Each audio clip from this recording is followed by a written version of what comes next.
बिस्मिल्लाहिर्रहमानिर्रहीम। हम्दो सना रब्बे मेहरबान के नाम और दुरूद व सलाम जाने कायनात हज़रत मोहम्मद मुस्तफ़ा सल्लल्लाहु अलैहि वसल्लम पर। आमिर उस्मान आदिल आपको अपने यूट्यूब चैनल पर खुश आमदीद कहता है। सलीम मांडीवाला सेनेटर हैं पीपल्स पार्टी के, साबिक वफाकी वज़ीर तिजारत रह चुके हैं। इनके एक बयान ने इस वक्त पाकिस्तान में एक नई बहस छेड़ दी है। मजहबी हलकों में एक नई बहस इस वक्त जारी। बयान क्या था? सलीम मांडीवाला ने कहा कि जब मशरिक़ वस्ता के बहुत सारे मुल्क इसराइल को कबूल कर चुके हैं, कबूल कर रहे हैं, तो हमें क्या तकलीफ़ है। पाकिस्तान को भी चाहिए कि वो इसराइल के साथ तिजारत करे, दो तरफ़ा फ़ायदे समेटे, मईशत को बेहतर करे। ये बयान था जनाब सलीम मांडीवाला। अब इस बहस पर जब तनकीद शुरू हुई है, लोगों ने इस पर लान तान शुरू कर दी, वाज़े मुतालबा कर दिया गया कि पीपल्स पार्टी अपनी पोजीशन वाज़े करे कि उसका एक सेनेटर क्या कह रहा है। अब जनाब आज सलीम मांडीवाला साहब का बयान भी सामने आ गया है। वो कहते हैं कि मैं इस हक में नहीं हूँ कि इसराइल को तस्लीम किया जाए। बड़ी दिलचस्प बात है नाज़रीन। और साथ वो फरमाते हैं कि मेरे बयान को तोड़ मरोड़ कर मीडिया पर पेश किया जा रहा है।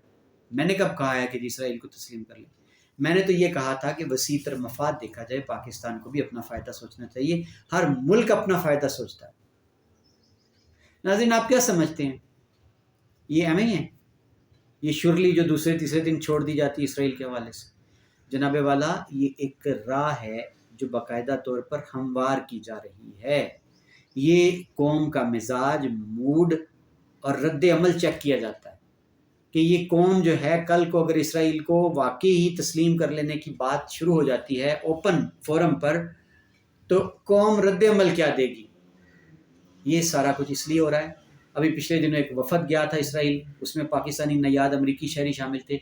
पीटीवी का एक एंकर अहमद कुरैशी शामिल था जनाब। उस पर बड़ी लेदे हुई, बड़ी बहस हुई। अब सलीम मांडीवाला, उनका एक बड़ा बयान सामने आ गया है। कल को जनाब कोई और लीडर, कोई वज़ीर, कोई मशीर, कोई मुआविन, वो बयान दे देगा। ये बयानात एक बाकायदा मुनज़्ज़म सोची समझी स्कीम के तहत हैं।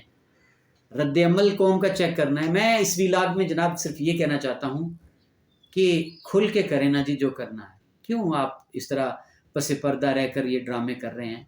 आए कौम के सामने रखें कि जनाब ये फ़ायदे हैं इसराइल को मान लेने में, नुकसान हमारा क्या हो रहा है।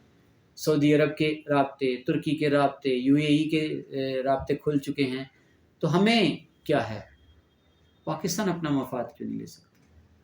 करें, आके दलाइल दें, साबित करें कि हम वो जो इतने सालों से मोहब्बत अपने सीनों में फ़लस्तीन की पालते आ रहे हैं।